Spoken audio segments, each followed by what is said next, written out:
Ini saya sama Mas Jo mau cerita mengenai masa lalu ya Lur ya. Tapi ini gini, ini sebenarnya cerita ini bersumber bukan dari saya sendiri ya, tapi bersumber dari orang tua saya, almarhum bapak saya dulu Lur.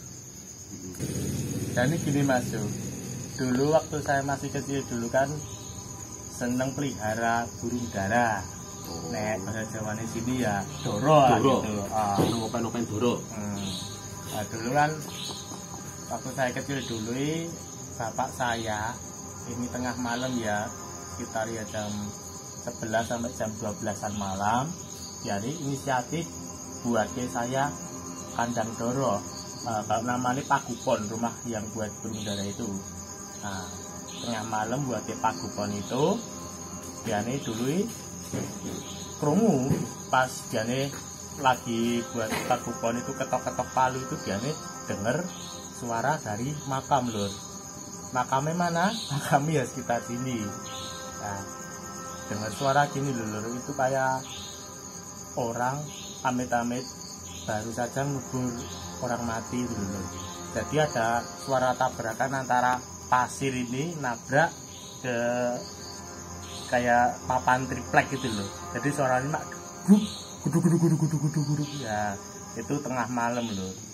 Nah, terus bapak saya kan curiga, wah suara apa ini? Takutnya kan dikira maling. Lah, terus diintip bapak saya dari belakang tembok. Dicari-cari pakai senter di makam sini. Lah kok ternyata kok enggak ada apa-apa gitu. Nah, terus bapak saya kembali buat pagupon itu lagi. Nah, pas di sela-sela tutuk-tutuk lagi, suaranya terdengar lagi Lur. Dan itu cukup keras. Nah, suaranya keras Mas. Suaranya itu sampai keras.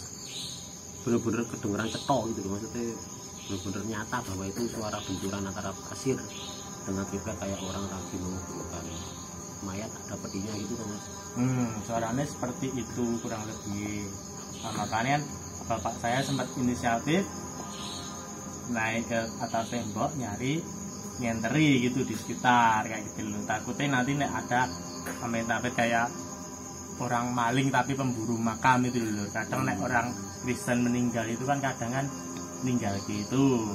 Setahu saya ya Lur ya, ninggal gitu masih kayak emas kayak harta bendani kayak gitu. Atau orang lagi mencari ilmu gitu, bukan makam gitu. Ya.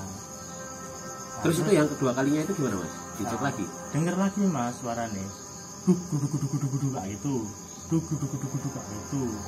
Nah bapakku itu Mas apa namanya suaranya itu tapi itu bapaknya curiga kok suaranya pindah. Suaranya pindah jadi di dekat rumah. Dulu kan rumah saya kan luas ya Mas. Luas terus itu apa namanya ada kayak semacam tanah lapang kayak gitu. Biasanya kalau sore buat mainan sepak bola anak-anak kayak gitu. Suaranya itu pindah dari situ. Pindah ke situ. Pindah ke situ. Nah, terus kan itu apa namanya? Jauh sebelum itu kan saya kan punya Pak D. Nah, Pak D saya itu kan ketua RT. Dulu RT di Sondaan sini. Lah, dulu itu kan ya namanya RT kadang punya kayak perkakas kayak itu. Meta-meta apa ya? Keranda mati tapi bukan keranda mati. Kayak meja yang buat orang meninggal kayak gitu. Oh, kayak dipan. Kayak dipan kayak gitu kan biasanya dipinjem warga kampung kalau ada warganya yang amit-amit meninggal kayak gitu. Nah dulu itu apa namanya dipan itu sempat dipinjem, udah dikembalikan, atau udah dikembalikan. Lah tapi dikembalikan nih di tanah lapang itu. Nah, di tanah lapang di samping rumah itu. Nah, tapi ya kandani apa namanya dipan itu enggak dibalik Lur. Jadi dipan itu ya masih masih itu apa enggak dibalik, posisinya masih berdiri kayak gitu Lur. Lah, terus bapak kan itu dengar suara kok dari situ mak guduk lagi ya. Lah, enggak disangka-sangka. Pas bapakku ke situ Mas perjalanan ke situ, dia lihat Lur, lihat amit-amit pocongan masih tidur di atas dipan itu Lur. Amit-amit pocongan itu enggak cuman diem Lur, pocongannya itu luget-luget amit-amit kayak gini. Berontak. Nah kayak berontak gini tapi posisinya masih di atas dipan kayak gitu loh. Nah seketika itu ya bapak saya kan lari, takut toh, lari bangun ke saya dan kakak-kakak saya ngungsi dulu ke rumah tetangga karena saking takutnya sama kejadian itu loh. Nah itu ceritanya kayak gitu. Terus gini juga Mas Du sendiri? iya ini itu kan dari Mas Bima sebenarnya versi dari cerita horor kita masing-masing itu banyak dan alhamdulillah kalau saya pribadi kan tidak pernah ya melihat hal seperti itu. Maksudnya hanya kalau suara sih ya, cuma kalau hal seperti tidak. Kalau saya pribadi itu dengar dari sumber-sumber orang banyak bahwa makam ini memang benar sih, bapak saya kan juga pernah kerja di daerah sini juga di Biliar Garuda itu juga sering mengatakan bahwa di tempat itu memang dulunya itu sangat jarang orang berani lewat sini, makam sini. Itu memang fakta dan itu untuk sumber-sumbernya dulu di tahun 90-an lah, 90-an ke bawah 80, 70, 80, 90. Sebenarnya semua makam sama saja. Horornya cuma di sini memang paling agak jahil dulu katanya lebih sering menampakkan wujudnya gitu. Terus dulu ada ini fakta juga sumber dari sesepuh ini juga dulu waktu roda di sini. Roda di sini ada sebuah tetangga itu tidak saya sebutkan ya. Beliau itu berkeliling dulu kan rumah mantan istri saya kan sini kan Mas ya. Di sini kan dia banyak cerita pas waktu kita itu namanya begadang sambil main karambol, sambil main kartu, sambil ya cegahlek lah kalau orang Jawa bilang itu untuk prihatin kalau malam. Nah, terus waktu itu ada cerita bahwa batu ronda itu keliling. Nah dulu di rumah mantan istri saya itu ada wet sawo ya Mas ya. Sawo bener, sawo besar ya Mas. Sudah ditebang sekarang, tapi itu akarnya masih ada itu, maksudnya lubangnya di depan rumah itu masih ada itu cekungan. Berarti kayak istilah Jawanya bonggol. Bonggolnya itu kayaknya masih belum tuntas ya. Tapi sudah didirikan tembok di situ. Nah di situ bahwa beliau-beliau yang sering beronda itu ada 2 orang itu lewat situ.